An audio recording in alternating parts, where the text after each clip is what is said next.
Hi, thanks for coming back with me. Today in this module, we're going to talk about our inner critic. And as entrepreneurs, we feel like we have a pretty decent skin about critics on the outside. So if someone puts harsh words towards us, we sort of have a way to deal with that.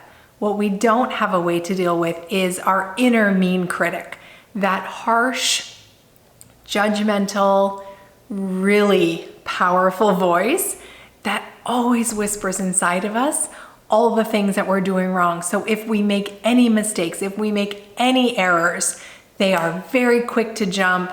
Our inner critic is on us, cutting us down, chopping us up into little bits. Like there is no room for any grace at all because our inner critic is fierce. And so we need to get to know our inner critic, because when that part of us is allowed to run rampant, when that part of us is really controlling what we do, who we talk to, how we show up in the world, we aren't being in our full business brilliance. We're not being in any of our brilliance because we're so terrified of what that's looking like. We have to understand our inner critic. So in this next slide, we have a collection of 7 inner critics. And these were founded by a couple of psychologists who really felt like many of our inner critic characteristics fit in one of these 7 categories. The first one, of course, is the perfectionist. This inner critic demands perfection. The next one is the inner controller. So as soon as you get a brand new idea, as soon as you get excited about something, that inner controller will shut down that idea and make sure you do not pursue it. Your taskmaster. So this inner critic is the person that doesn't let you stop. They push you harder and harder and harder. The underminer is really an underminer of your confidence. So when you think you can do something and you put in an application to be a speaker, or you apply, for a program, or you want to be on a podcast, your underminer will be like, yeah, no, you're not good enough for this. And you undermine yourself, you sabotage yourself. The destroyer is the part of our inner critic that cuts down our self-worth. They destroy any semblance that we can do great things. That destroyer makes sure we don't. The guilt tripper never lets you forget your errors, right? So you make mistakes and it is always there to remind you that once upon a time, you made this mistake and you were humiliated, so don't do that again. And then the last one is the molder. And this one is the one that pushes you into a rigid mold. So you have to be like these other people. You have to be, doing what they're doing, saying what they're saying, acting as they're acting, producing what they're producing. Like it really keeps you in this very rigid mold that if you want to be successful, you need to follow in these other people's footsteps. We are social creatures, right? We are hardwired to stick together. Back in evolutionary terms, if we were not in the group, if we were excluded from the group in any way, we were at risk for dying, right? Either through starvation or being attacked by something else or someone else, right? So it was in our best interest to be in a group. So we know that being connected to other people is a very safe place to be.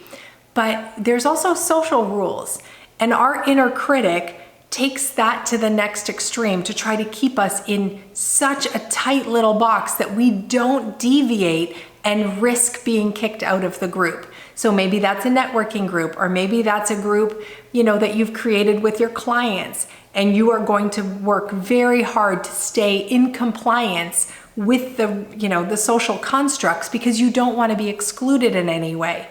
But what that does is it really dulls your shine, because when you are not being your full true self, people don't actually get to experience all of your brilliance, right? So when your inner critic is fired up and it is just yelling at you and putting you down and undermining you and sabotaging you, that is probably the time that you are creating something new, or taking a risk, or challenging a limiting belief and stepping out of your comfort zone to say, I'm going to actually try to apply for this, or I'm going to ask them to work with me, or I'm going to create an offer for this person. I'm going to hire someone in my business and grow my team, Anytime we do any of those things, your inner critics are right there to jump on you. But once you understand them, you can say, oh, hi. Hi, Patty Perfectionist. I know that you're there to protect me. I know that you're here to keep me safe. But I'm okay sending out this invoice without all the beautiful graphics because done is better than perfect. And there are times I want my work to be a little bit more perfect, but sending out an invoice is not one of those times. So Patty Perfectionist, thank you for trying to keep me safe. I've got this. I'm totally fine, right? And once you can make friends with your inner critics, when they show up, you can recognize them and say, there you are. I was wondering when you were going to show up and tell me that I wasn't good enough. But you know what? I've actually done 4 podcasts and I'm kind of awesome. So thank you for trying to keep me safe, but I'm okay. I can do this, right? And so you start having this conversation with your inner critics who really want to just keep you safe. They want to keep you in that social group. But you can also say, thank you, and I've got this. So take a few minutes and think about your inner critics. How does it shut you down? And what are the ways that you can reframe their role in your life to change the boundaries? So as soon as you get a new idea, the inner controller isn't there to shut you down. You can actually say, well, you know what? I'm going to do some research. So I want to see if this is a viable idea.